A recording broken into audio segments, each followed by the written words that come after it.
Good afternoon, everyone. In this lecture, we will discuss the operation of synchronous motor at constant load and variable excitation. Okay, so we are giving constant load to our synchronous motor, and here we are changing the excitation given to rotor. Okay, so if excitation, that is field current, is changed by keeping a load constant, then synchronous motor reacts by changing its power factor of operation. Okay, so here we are giving a certain load with the load angle delta.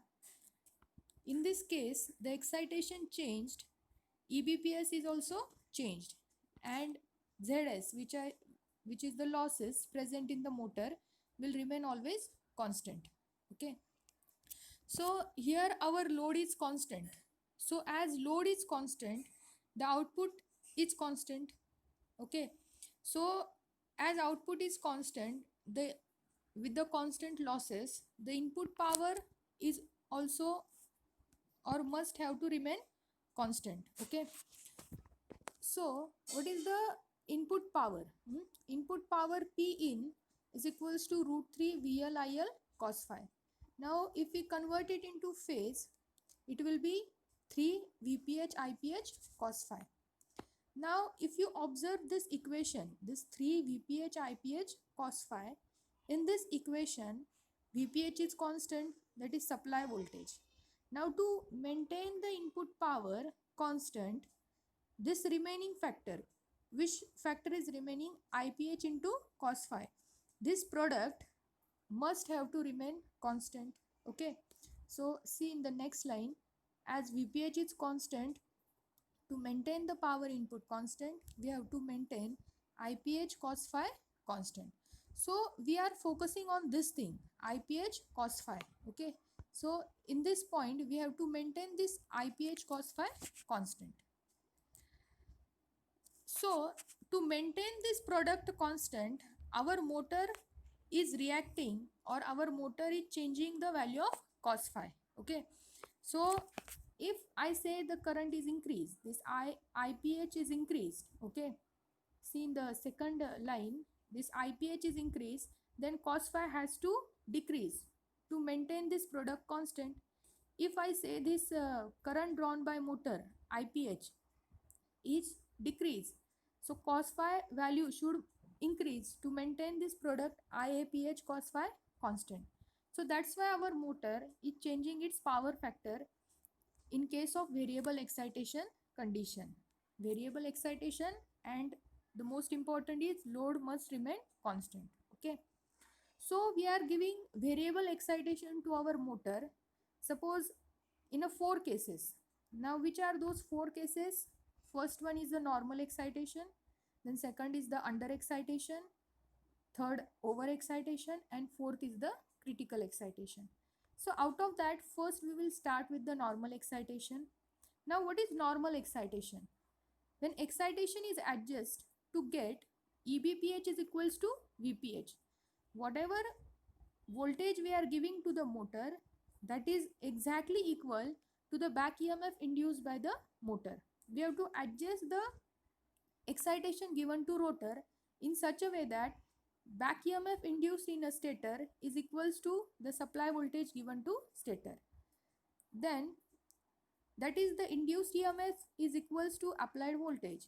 Such a excitation is called as normal excitation of the motor. Okay, so in a simple way you just have to remember, normal excitation means back EMF is equals to supply voltage, EBPH is equals to VPH, and you know that we can change the EBPH by changing the flux excitation to motor. Okay, so in this case the power factor of the motor is lagging. Now why this power factor is lagging, that we will discuss with the phasor diagram in some next slides. Then next is under excitation. Now when excitation is adjusted in such a way that the magnitude of induced EMF is less than the applied voltage. Okay, now we have to reduce the field excitation. So if you reduce the field excitation phi, EBPH is also reduced. Okay, then the VPH is greater than EBPH. Now this case, this excitation is called as the under excitation condition. Okay, So we know this ERPH, say the second paragraph. In this case, the magnitude of ERPH increases. Now what is this ERPH? It is the vector difference of VPH and EBPH. We have discussed in a last lecture this. So this ERPH is also increased. Okay. As ZS is constant, current drawn by motor is also increases. As ERPH is increased, we know ERPH is equals to IAPH ZS. ZS is constant. ERPH increases, then current is also increase. So now as current increase, cos phi has to decrease to maintain this product IA cos phi constant. Okay. Now this ERPH changes its shift. Okay. Now how this ERPH changes its shift, that we will discuss in phasor diagram. As EBPH VPH is greater, the ERPH shifts itself towards the VPH. Okay. So as ERPH shifts towards VPH, IA also changes because the angle between IA and ERPH is constant. Okay. That is the theta that we will discuss in a phasor diagram in more clear way. Now next case is overexcitation. Now what is overexcitation? Now we have to adjust the field excitation in such a way that the back EMF induced is greater than the applied voltage. This excitation is called as the overexcitation. Okay. Now we have to supply some more fluxes to the rotor. That's why back EMF induced is greater than the applied voltage VPH. And in this case is called as the overexcitation case. Now again, in this case, due to increase the magnitude of EBPH, ERPH is also increased and its phase is shift towards the EBPH now. As EBPH shifts its phase, IA also has to shift because the angle between ERPH and IA, that is theta, is constant. Okay. The phase of ERPH changes so that IA becomes leading with respect to VPH. So the power factor of motor becomes leading in nature. So in this case, in a overexcitation condition, we have got power factor in a leading condition. Okay. In a underexcitation, our power factor is lagging. In a normal excitation, our power factor is lagging. Okay. So only in overexcitation we'll get our power factor leading. Now how we get a power factor leading, that we will discuss in a phasor diagram. Now last case is the critical excitation. Now what is critical excitation? Now we have to adjust the excitation giving to field winding in such a way that we have got the excitation for which the power factor of the motor is unity. Okay. So till we'll not get the power factor is equals to unity, we have to change our excitation given to field winding. Okay. Now IAPH is in phase with the VPH in this case. Now how IAPH is in phase with the VPH, that we will discuss, because see, when I say cos phi is equals to 1, so cos of 0 is 1. Okay. And when we'll get cos of 0, when VPH and IPH, they are exactly in phase. There is no phase difference between VPH and IPH. In that case, we will get the power factor as a unity. Then IA cos phi must be constant. So this cos phi is equals to 1. This is the maximum value of power factor. So in a critical case, in a critical excitation condition, the cos phi value is maximum. So the IA value must be minimum to maintain this product constant. So in a critical excitation condition, as power factor is unity, the current drawn by motor from the supply is very minimum. Okay. So this is the explanation of critical excitation. Now this is the table. In under excitation, power factor is lagging in which EBPH is less than VPH. Over excitation, leading power factor, EBPH is greater than VPH. In normal excitation, again we'll get the lagging power factor, EBPH is equals to VPH. And critical excitation, we'll get the unity power factor, EBPH is equals to VPH. Okay. So these are the cases. Now we will discuss the most important concept, That is the phasor diagram. Okay, now see, this is the first case which is of normal excitation. In a normal excitation, we have discussed VPH is equals to EBPH. Now EBPH is always remains constant because supply voltage is always remains constant. So now you have to draw this line. See this dotted line from VPH. Okay, you have to draw this dotted line on your notebook like this, which is a constant throughout.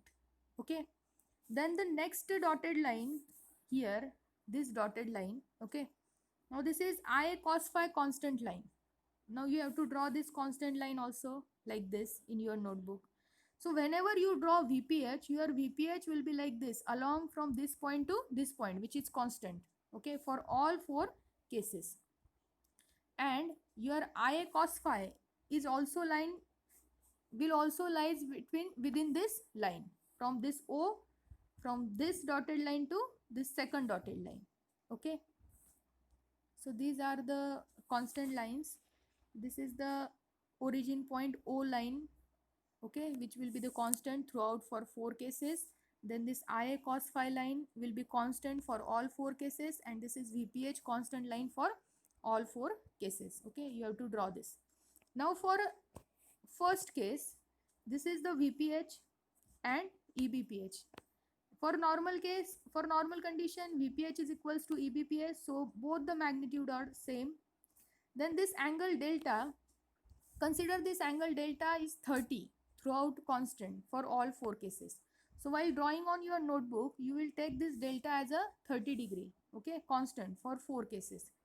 Now if you take the vector difference of VPH and EBPH like this, okay, and if you draw, you will get this ERPH.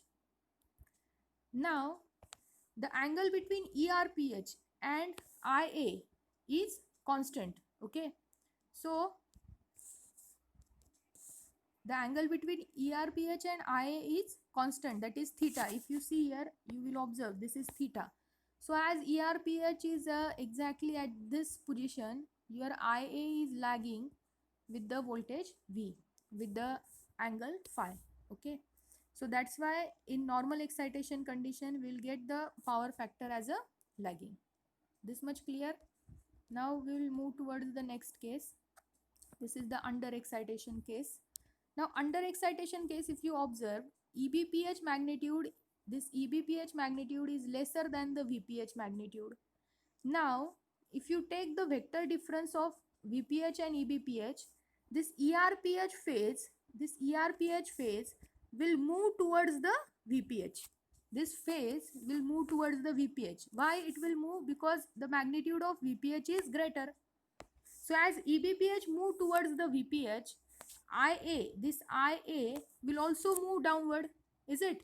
Because the angle between ER and IA is constant. So IA has to move downward. Okay, so IA is shifting itself towards the down. As IA is shifting downward, the magnitude of IA increases. Now as IA increases, cos phi has to decrease. Okay, as phi increases, the cos phi value will decrease. So in this case, your power factor is lagging and decreasing. Okay, and IA will increase. So this is the explanation of under excitation case. Then next is the over excitation case. For over excitation case, again VPH is constant. Now magnitude of EBPH is maximum than VPH. So your ERPH will move towards the EBPH. If you observe, see in this case, ERPH is moving towards VPH. Now in this case, ERPH is moving towards EBPH. So as ERPH is moving towards EBPH, IA also has to move upward to maintain this theta constant. So IA also moves upward. So as IA moves upward, the power factor, the nature of power factor is become leading, if you observe. Okay, again the magnitude of IA is increases because IA is, see, when IA will go like this, the magnitude of IA is increases. So as IA increases, cos phi has to decrease. Okay, as phi is increases, cos phi is decreasing. Okay, so in this case also cos phi is decreasing and its nature is leading. Okay, this is over excitation. And the last one is the critical excitation case. In this case, we have to adjust the excitation in such a way that we will get the power factor as a unity. Okay, in this case our power factor is unity. So see, when we'll get the power factor unity, when our IA is exactly in phase with the VPH. So if you observe this IA and VPH in this last case, they are exactly in phase. Phi is 0, cos of 0 is 1. So you'll get the maximum power factor. So power factor is maximum, the value of current is minimum. So this straight line is the minimum value of current. And for that, again you will get the ER in this fashion. In all four cases, we are maintaining delta constant. Okay, so this is the complete explanation of this point, which is the operation of synchronous motor at constant load and variable excitation.